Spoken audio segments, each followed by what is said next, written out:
এ ঢোল ভাই, ঢোল বন্ধ করতে হবে। বন্ধ কলকারখানা চালু করতে হবে। আমরা দেখেছি স্বৈরাচারের সময় কিভাবে দেশের অর্থনীতিকে লুটপাটের মাধ্যমে ধ্বংস করে দেওয়া হয়েছিল। আমরা দেখেছি কিভাবে দেশের শিল্প কলকারখানাগুলোকে ধীরে ধীরে বন্ধ করে দেওয়া হয়েছিল এবং এক পর্যায়ে গিয়ে ধ্বংস করে দেওয়া হয়েছিল।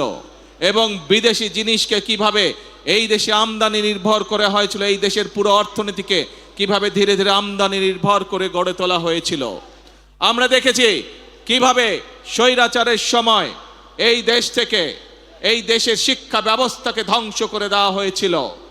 আমরা দেখেছি এই দেশের স্বাস্থ্য ব্যবস্থাকে স্বৈরাচারের এক যুগ সময় কিভাবে ধ্বংস করে দেওয়া হয়েছিল। প্রিয় ভাই বোনেরা, যে কয়টি সেক্টরের কথা আপনাদের সামনে আমি তুলে ধরলাম, এই প্রত্যেকটি সেক্টরে হাজারো লক্ষ কোটি শ্রমিক কাজ করে এবং এভাবেই দেশের প্রত্যেকটি সেক্টরকে ধ্বংস করার মাধ্যমে বাংলাদেশের সকল শ্রেণীপেরা মানুষকে আঘাত করা হয়েছিল। বাংলাদেশের শ্রমিকদের ভাগ্য নিয়ে ছিনিমিনি খেলা হয়েছিল সেই দিন। প্রিয় ভাই বোনেরা, 2024 সালের 5ই আগস্ট মানুষ সেই স্বৈরাচারকে দেশ থেকে বিতাড়িত করেছে। এখন শ্রমিক, শিক্ষক, ছাত্র, নারী, পুরুষ সকলে মিলে এখন হচ্ছে দেশ গড়ার পালা। প্রিয় ভাই বোনেরা, আমার সামনে একটি ব্যানার আছে, সেই ব্যানারের মধ্যে লেখা রয়েছে বন্ধ কলকারখানা চালু করতে হবে।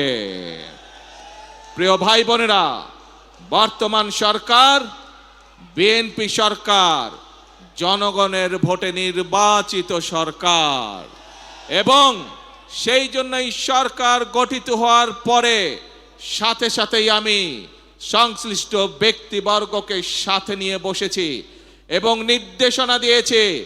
এবং আপনারা জানলে খুশি হবেন, এই সপ্তাহে গত 1 মাস আগে আমি নির্দেশনা দিয়েছি যে কিভাবে আমরা কত দ্রুত আমরা বন্ধ কলকারখানা কোনটি চালু করতে পারবো, যাতে আবার সেই সকল শ্রমিক যারা কর্মসংস্থান হারিয়ে বেকার হয়ে গিয়েছিল সেই সকল শ্রমিকের কর্মের ব্যবস্থা আমরা করতে পারি।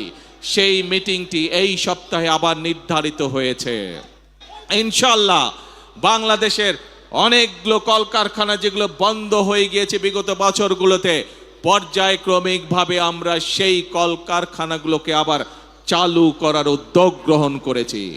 প্রিয় ভাই বোনেরা, শুধু এই বন্ধ কলকারখানা চালু হলেই সকল শ্রমিকের কর্মসংস্থানের ব্যবস্থা হবে না, আমরা জানি। এই শ্রমিকদের পাশাপাশি আরো বহু লক্ষ, হাজারো লক্ষ বেকার এখন এই দেশে রয়ে গিয়েছে, যাদের জন্য দেশে আমাদের কর্মসংস্থানের ব্যবস্থা করতে হবে, যাদের জন্য একই সাথে আমাদেরকে বিদেশেও কর্মসংস্থানের ব্যবস্থা করতে হবে।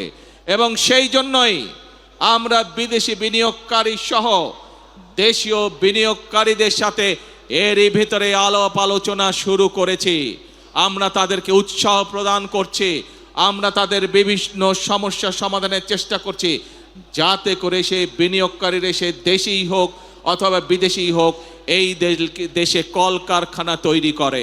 কারণ আমরা জানি এই দেশে কলকারখানা তৈরি হলে এই দেশের শ্রমিকরা কর্মসংস্থানের সুযোগ হবে তাদের। আমরা জানি শ্রমিকরা যদি ভালো থাকে তাহলে বাংলাদেশ ভালো থাকবে। আমরা জানি কৃষকরা যদি ভালো থাকে তাহলে এই বাংলাদেশ ভালো থাকবে। অর্থাৎ সাধারণ খেটে খাওয়া মানুষ যখন ভালো থাকবে তখনই এই দেশ বাংলাদেশ ভালো